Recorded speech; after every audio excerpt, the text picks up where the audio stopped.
Hello बालकों और बालिकाओं, मैं आशा करता हूँ आप बहुत अच्छे होंगे और आपकी पढ़ाई बहुत अच्छे से हो रही होगी। अगर नहीं हो रही तो मैं लाइफ ऑफ शुरू कर दूँ, क्योंकि 10th में आ चुके हो और 10th में मार्क्स इंपॉर्टेंट हैं, स्कोर करने हैं तो पढ़ना पड़ेगा। सिंपल सी बात है। तो देखो 3 चैप्टर है हमारे केमिस्ट्री के, जो भी मैंने first second third chapter chemical reaction वाला, सेकंड एसिड बेस सॉल्ट वाला और थर्ड मेटल नॉन मेटल। तीनों चैप्टर की थ्योरी की अलग कहानी है। थ्योरी तुम्हें अंदर से अंदर पढ़ना है, पर जो सबसे ज्यादा क्वेश्चन आते हैं और बच्चे उस पर ध्यान नहीं देते हैं वो है तुम्हारी एक्टिविटीज। एक्टिविटीज से समझ लो कि अगर मैं कहूँ तो अगर टोटल 100% क्वेश्चंस हैं जो 3 चैप्टर से आ रहे हैं, उसमें से 70 से 80% सिर्फ एक्टिविटी के क्वेश्चंस हैं। अब अगर तुम एक्टिविटी नहीं करके जा रहे हो तो क्वेश्चन तुमसे नहीं होने, ये लिख के ले लो। अब दिक्कत क्या है कि स्कूलों में कराया नहीं जा रहा एक्टिविटी। हम क्लासेस में एक्टिविटी कुछ कराते हैं पर सारे के सारे हम यूट्यूब पे करवा नहीं सकते, कुछ रिसोर्सेज कमी है, कुछ केमिकल्स की दिक्कत होती है। तो कम से कम जितनी थ्योरी तुम तक पहुंचा सकता हूं मैं इन एक्टिविटी में, क्या क्या इंपॉर्टेंट क्वेश्चंस हैं जो पूछे जाते हैं वो मैं करा देता हूं। ठीक है, तो यहाँ तुम देख सकते हो कि 1.1 एक्टिविटी से लेकर 1.11 तक 11 तक के मैंने सारे लिख दिए हैं एक्टिविटीज जो है इस चैप्टर में आ रहे हैं, और इनसे जो रिलेटेड क्वेश्चंस आ रहे हैं उन पे बारी बारी से एकदम ध्यान से अच्छे से हम बात करेंगे, कौन कौन से क्वेश्चन पूछे जाते हैं और क्या क्या आते हैं। तो देखो जो सबसे पहला है वो रिबन वाला क्वेश्चन है। आपका जो पहला एक्टिविटी है वो है कि एक मैग्नीशियम रिबन है, मैग्नीशियम रिबन को जलाया जाता है तो क्या होता है। तो समझो कि एक्टिविटी 1.1 में मैग्नीशियम रिबन का जो होता है Mg होता है और O2, और इसको जलाओगे तो बनेगा MgO। ये बैलेंस नहीं है, मैं जो भी केमिकल रिएक्शन लिखूंगा उसको बैलेंस नहीं कर रहा, बैलेंस करना जरूरी है जब पेपर ऊपर की बात लिख रहे हो। ठीक है, ये तुम्हारा Mg प्लस O2 रहा और ये MgO होगा। तो इसमें क्या होता है, इसमें जो क्वेश्चंस पूछे जाते हैं, पहला पूछा जाता है कि रिएक्शन क्या होगा, पहली चीज। दूसरा क्वेश्चन में क्या आता है कि जब हम मैग्नीशियम रिबन को जलाते हैं यानी बर्न करते हैं ताकि मैग्नीशियम ऑक्साइड बने, उससे पहले हम मैग्नीशियम रिबन को साफ करते हैं। तो क्वेश्चन ये पूछ दिया जाता है कि भैया हम क्यों साफ करते हैं मैग्नीशियम रिबन को। तो मैग्नीशियम रिबन पे अगर कुछ इंप्योरिटीज लगी होती हैं तो उसको रिमूव कर दिया जाता है ताकि ये जो एक्टिविटी हो या जो तुम्हारा रिएक्शन हो ऑक्सीजन के साथ वो अच्छे से हो, इसीलिए हम उसको साफ कर देते हैं सैंड पेपर की मदद से। पहला क्वेश्चन ये बन जाता है। ठीक है, दूसरा ये क्या करते हैं, कॉम्बिनेशन रिएक्शन है, तो ये भी ध्यान रखना। चलिए बात करते हैं थर्ड। सेकंड में लीड नाइट्रेट है। लीड नाइट्रेट का लीड नाइट्रेट का PbNO3 के साथ PbNO3 O2 का रिएक्ट किया जा रहा है पोटेशियम आयोडाइड के साथ। तो यहाँ पे इसके आयंस एक्सचेंज हो जाएंगे 1.2 में, आयन एक्सचेंज होंगे तो क्या होगा, PbI2 बनेगा प्लस में KNO3 बनेगा। ये क्लास 9 का टॉपिक है, कैसे रिएक्शन इक्वेशंस बनते हैं, तो उस पर थोड़ा सा ध्यान दे देना। अगर किसी को नहीं आता तो 9 का टॉपिक देख लेना, या आने वाले टाइम में अगर कोई वीडियो होगा रिलेटेड तो मैं उससे रिलेटेड डाल दूंगा वीडियो, तो उसकी रिवाइज करनी है। तो ये 1.2 में ये क्वेश्चन आता है कि PbNO3 के साथ रिएक्ट करता है तो क्या आता है, सिंपल सा इक्वेशन पूछ दिया जाता है कि लीड नाइट्रेट है, उसको पोटेशियम आयोडाइड के साथ रिएक्ट करोगे तो क्या होगा। तो ये डबल डिस्प्लेसमेंट रिएक्शन होता है और ये आप लिख सकते हो, कोई दिक्कत नहीं है।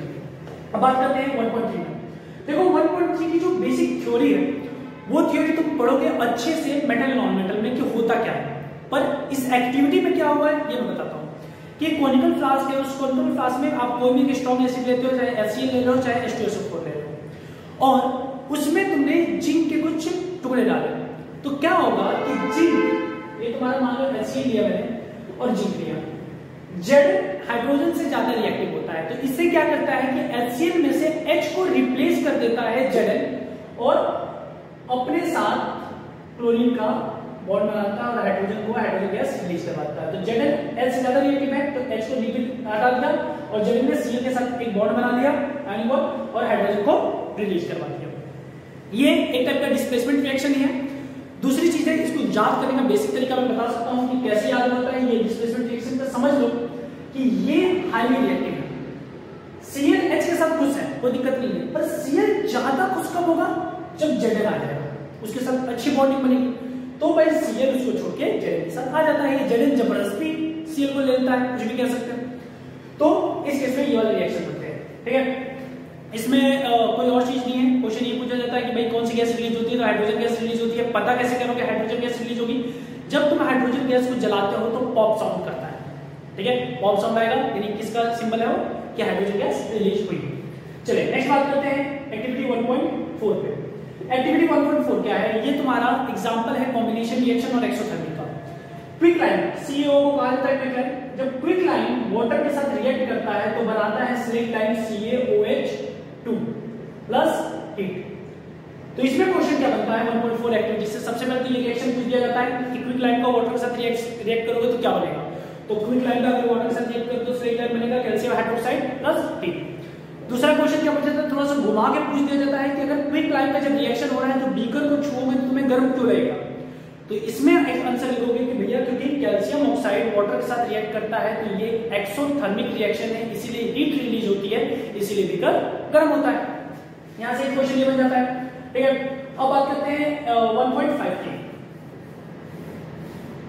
1.5 डिकम्पोजिशन रिएक्शन का है। FeSO4 टूट के बनता है Fe2O3 plus SO2 plus SO3। देखो सारे एक्टिविटी के रिएक्शन तो इंपॉर्टेंट है, पर कुछ अंदर से क्वेश्चन आते हैं वो ज्यादा इंपॉर्टेंट है। जैसे इसमें से क्वेश्चन ये आता है कि जब हीट किया जाता है तो फेरस सल्फेट, पहले ये चल डालो कि ये फेरस सल्फेट होगा, ये फेरिक ऑक्साइड है। यहाँ पे फेरिक नाम क्यों है, यहाँ फेरस क्यों है, क्योंकि यहाँ पे Fe का 2 प्लस है और ये Fe 3 प्लस है, इसके वजह से अलग अलग नाम होते हैं, ये फेरिक ये फेरस। चलो तो यहाँ पे आता है कि जब फेरस सल्फेट को हीट किया जाता है तो इसका कलर चेंज हो जाता है, ग्रीन कलर से चेंज हो जाता है। तो ऐसा क्यों होता है, देखो फेरस सल्फेट यहाँ पे वाटर मॉलिक्यूल्स को रिप्रेजेंट नहीं किया जाता, पर हर एक फेरस सल्फेट के साथ कुछ वाटर मॉलिक्यूल्स अटैच होते हैं, हर एक मॉलिक्यूल के साथ। तो जब हीट किया जाता है तो ये वाटर मॉलिक्यूल्स रिमूव होते हैं, जिसके वजह से कलर चेंज होता है, और ये तुम आंसर में लिख सकते हो। ठीक है, और बाकी इससे और कोई खास नहीं बनेगा। और एक आ जाता है कि और कौन से स्मेल आएगा, तो दो ऑब्जर्वेशन है, पहले कलर चेंज होगा, दूसरा होगा कि जो सल्फर है, सल्फर डाइऑक्साइड है, सल्फर की बर्निंग की स्मेल आती है जब ये एक्टिविटी करते हैं। तो चलिए बात करते हैं 1.6 में। 1.6 में क्या है कि लीड नाइट्रेट है, सेम लीड नाइट्रेट को जब हीट किया जाता है यानी उसका क्या करा जाता है डिकम्पोजिशन। तो ये लीड नाइट्रेट टूटता है लीड ऑक्साइड, लीड नाइट्रेट टूटता है lead oxide plus NO2 plus O2। तो यहां से NO2 का आता है क्वेश्चन कि कौन सा ऐसा केमिकल, ऐसे क्वेश्चन पूछ देता है कि कौन सा ऐसा केमिकल है जिसको हीट करने पे उसका ऑक्साइड निकलता है, साथ में एक ऐसा डाइऑक्साइड निकलता है जो ब्राउन फ्यूम्स देता है। तो NO2 होता है, वो NO2 का ब्राउन फ्यूम्स होता है। जब एक्सपेरिमेंट करोगे तो टेस्ट ट्यूब के ऊपर अगर कॉटन रखोगे तो कॉटन पे ब्राउन कलर लग जाता है, तो उससे पता चलता है कि ब्राउन फ्यूम्स रिलीज हुआ है, यानी क्या रिलीज हुआ है, NO2 रिलीज हुआ है। तो इससे वही क्वेश्चन आते हैं और कुछ नहीं आता है 1.7 इलेक्ट्रोलिसिस का है कि H2O को इलेक्ट्रिसिटी सप्लाई की जाती है और टूट के बनता है H2 प्लस O2। यहां से दो बहुत ही प्यारे क्वेश्चन बनते हैं। सबसे पहले एक्टिविटी में कहा गया है कि जब एक्टिविटी में करते हैं तो हम कुछ बूंद डालते हैं H2SO4 या HCl किसी एसिड का। क्यों डालते हैं, तो देखो इलेक्ट्रिसिटी पास होनी है पानी में, पर इलेक्ट्रिसिटी पास नहीं हो पाती क्योंकि H2O एक क्या है, H2O एक कंडक्टर नहीं है, बैड कंडक्टर ऑफ इलेक्ट्रिसिटी है, जिसकी वजह से इलेक्ट्रिसिटी कंडक्ट नहीं हो पाती। अब अगर आपको इलेक्ट्रिसिटी कंडक्ट करवानी है तो आपने उसमें फ्री आयन चाहिए, और वो आयंस प्रोवाइड कराते हैं तुम्हारे H2SO4 या HCl, या कोई सॉल्ट भी डालोगे तो भी वो कर देगा। जैसे NaCl भी अगर यूज करोगे तो भी कंडक्शन हो जाएगा, कोई दिक्कत नहीं है। जैसे हम लोग एक्टिविटी जो कर रहे थे क्लास में उसमें हमने NaCl ही डाला था क्योंकि वो आसानी से हो जा रहा था, क्योंकि आपको आयन चाहिए, काम हो जाएगा बात, क्योंकि H2SO4 की जरूरत है। पर क्वेश्चन में ये पूछा जाता है कि H2SO4 क्यों डालते हैं, तो फ्री आयंस के लिए डालते हैं, ऐसे कंडक्शन नहीं होगा। दूसरा जो क्वेश्चन आता है वो आता है कि जब डिकम्पोजिशन होगा, H2O टूटेगा H2 और O2 में, तो एक इलेक्ट्रोड पे डबल आता है दूसरे इलेक्ट्रोड के मुकाबले, क्वांटिटी जो होती है गैस की वो डबल होती है। ऐसा क्यों, तो सिंपल सी बात है कि वाटर जुड़ा होता है H2O से, यानी हर एक मॉलिक्यूल में 2 हाइड्रोजन 1 ऑक्सीजन होते हैं, इसीलिए एक इलेक्ट्रोड पे मान लो ऑक्सीजन गया, दूसरे पे गया तुम्हारा हाइड्रोजन, तो हाइड्रोजन की डबल क्वांटिटी होगी क्योंकि हर एक मॉलिक्यूल में 2 हाइड्रोजन है 1 ऑक्सीजन। बात समझ आ गई, तो ये दो क्वेश्चन इस चैप्टर से बन जाते हैं आसानी से। चलिए नेक्स्ट बात करते हैं 1.8 में। 1.8 का AgCl है और वो टूटता है Ag+Cl2। तो देखो AgCl होता है, ये AgBr होता है, दोनों का सेम है। AgCl की जगह AgBr भी डाल सकते हो। ये जुड़ता है Ag+Br2 में। तो ये किस टाइप का एग्जांपल है, ये है तुम्हारा डिकम्पोजिशन का ही है, सनलाइट की वजह से जब डिकम्पोजिशन होता है, तो काफी इंपॉर्टेंट है। फोटो इलेक्ट्रॉनिक फोटोग्राफी में जो यूज किया जाता है, ये एक्सपेरिमेंट यूज किया जाता है। दूसरी चीज ये होती है कि इसमें सनलाइट होता है डिकम्पोजिशन के लिए, ठीक है। तीसरी जो क्वेश्चन ये आता है कि इसमें कलर चेंज हो जाता है AgCl का, तो ये भी ध्यान रखना। आपको सारे के सारे बुक में एक लाइन लिखा हुआ है कलर क्या किस चीज में चेंज होते हैं, तो ये ध्यान से पढ़ लेना। चलिए बात करते हैं 1.9 में। CuSO4 plus FeSO4 plus C। अब देखो यहां से जो क्वेश्चन बनेंगे पहले है क्या, ये देख लो, ये है तुम्हारा डिस्प्लेसमेंट रिएक्शन। SO4 एक दोस्त है, Cu उसका दूसरा दोस्त है, Fe एक तीसरा बंदा है। SO4 बहुत खुश है Cu के साथ, डेली मोमोज खिला रहा है SO4 खुश है, अपनी जिंदगी में कोई दुख दर्द नहीं। तभी आया Fe, कह रहा मैं तुझे मैकडोनल्ड लेके चलूंगा, मैं भागा भागा जाऊंगा। अब SO4 क्या ही चीज है, देखो यार सुबह में भी ऐसे, SO4 में भी ऐसे, भागेगा ही भागेगा वो भी। अब SO4 कूद के किसके साथ चला जाएगा, Fe के साथ, और बेचारे Cu को क्या करेगा, अकेला छोड़ जाएगा। तो इस टाइप के रिएक्शन कहते हैं डिस्प्लेसमेंट रिएक्शन। एक अनायन अपने कटायन को छोड़ के दूसरे कटायन के पास चला जाता है और बॉन्ड बना देता है। एक शर्त ये है कि Fe ज्यादा रिएक्टिव होनी चाहिए Cu से, यानी ये वाला जो है ये ज्यादा रिएक्टिव होना चाहिए इससे।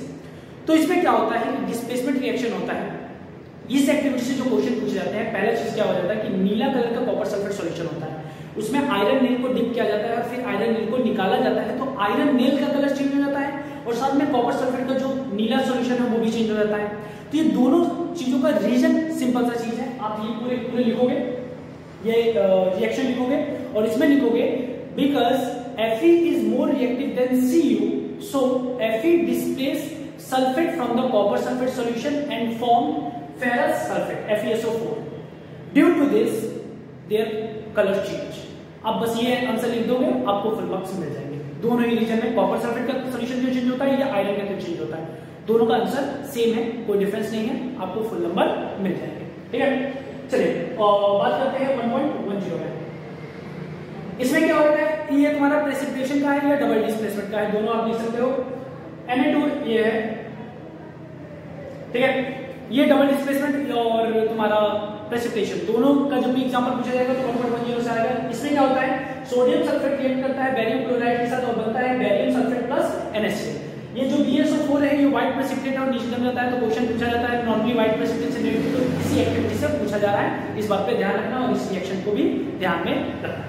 अब बात करते हैं 1.10 में। यहां से क्वेश्चन तुम्हारे एनसीईआरटी का एक्सरसाइज का क्वेश्चन नंबर 17 भी यही से बना है इस एक्टिविटी से।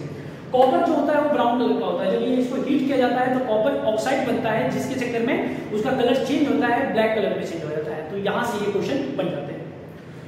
तो आई होप आपके सारे के सारे एक्टिविटी क्लियर हो गए होंगे। अगर अभी भी कोई डाउट है तो आप कमेंट बॉक्स में डाल सकते हो कि हमें ये डाउट है, तो अगर नेक्स्ट वीडियो या कोई शॉर्ट्स किसी भी तरीके से आप तक उसका सॉल्यूशन प्रोवाइड करा दिया जाएगा। ठीक है, आने वाले वीडियो में जो अदर एक्टिविटी होगी चैप्टर 2, 3 में, उसकी कोशिश करूंगा कि सारी जो एक्टिविटीज है वो मैं प्रोवाइड करूं और कुछ इंपॉर्टेंट क्वेश्चंस और जो टॉपिक्स हैं जो इंपॉर्टेंट है वो सारे मैं कवर करने की कोशिश करूंगा। ठीक है, चलो बाय, सब टेक केयर।